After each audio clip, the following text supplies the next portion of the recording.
আলহামদুলিল্লাহ, বাড়ির সাধারণ জিনিসপত্র দিয়ে তৈরি করে ফেললাম কোয়েল পাখির অসাধারণ একটি ছোট্ট ঘর। একজন ছোট্ট খামারি হিসেবে আমি সবসময় চেষ্টা করি যে কম খরচে কিভাবে আমাদের স্বপ্নগুলো পূরণ করা যায়। তো তারই ধারাবাহিকতায় ১ম এ বাড়িতে যে জিনিসপত্রগুলো ছিল, তো সেই জিনিসপত্রগুলো দিয়ে 50 থেকে 60% কাজ কমপ্লিট করে ফেলছিলাম।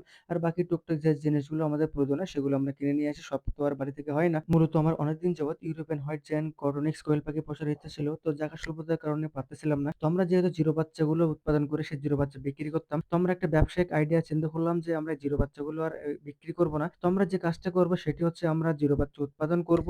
দেন সেই বাচ্চাগুলোকে ১০ থেকে ২০ দিন আমরা নিজেরা একটু খাদ্য দিয়ে বড় করব। দেন আমরা ২০ দিন পরে বিক্রি করব। দেখব যে আসলে জিরো বাচ্চা বিক্রি করা নাকি ১০ থেকে ২০ দিন পুষে সেটাকে বিক্রি করলে বেশি লাভ আসে। তো আলহামদুলিল্লাহ যেটা লাভ আসবে আমরা সেটাই শুরু করে দেব। তো এটা একটা এক্সপেরিমেন্ট বলতে পারেন। তো যেহেতু আমাদের এই ব্যবসার জন্য ছোট একটি ঘর প্রয়োজন হবে, বেশি বড় ঘরের প্রয়োজন হবে না। তাই চিন্তা করলাম যেহেতু আমাদের এই ঘরের ভিতরে যদি আমরা একটা মাচা করে সেই মাচার উপরে আমরা ইউরোপিয়ান হোয়াইট জায়ান্ট কটনিক্স কোয়েল আছে সেই কোয়েলগুলো রাখতে পারি। তো আলহামদুলিল্লাহ আমাদের স্বপ্ন পূরণ হবে এবং হচ্ছে আমরা এক কাজে দুই কাজে মেটাতে পারবো। এই ঘরটা যে করতে যেহেতু আমাদের বাড়ির জিনিসপত্র বেশি ব্যবহার করছি এজন্য আমাদের খুব একটা বেশি খরচ হয়নি এবং যারা যদি করতে চান এবং কত খরচ হতে পারে আর আমার ধারণা নিতে চান তো অবশ্যই আমাদের সাথে যোগাযোগ করবেন। ইনশাআল্লাহ আমরা পুরোপুরি ধারণা দেওয়ার চেষ্টা করব। আর আমাদের যেহেতু ফার্নিচারের দোকান আছে এজন্য আমাদের কাঠও কিনতে হয় না আলহামদুলিল্লাহ। তো স্বপ্ন যেহেতু অনেক বড় ছোট থেকে শুরু করলাম একদিন ইনশাআল্লাহ সফলতা আসবে। সুতরাং ভিডিওটি ভালো লাগলে অবশ্যই চ্যানেলটি সাবস্ক্রাইব করে দিবেন।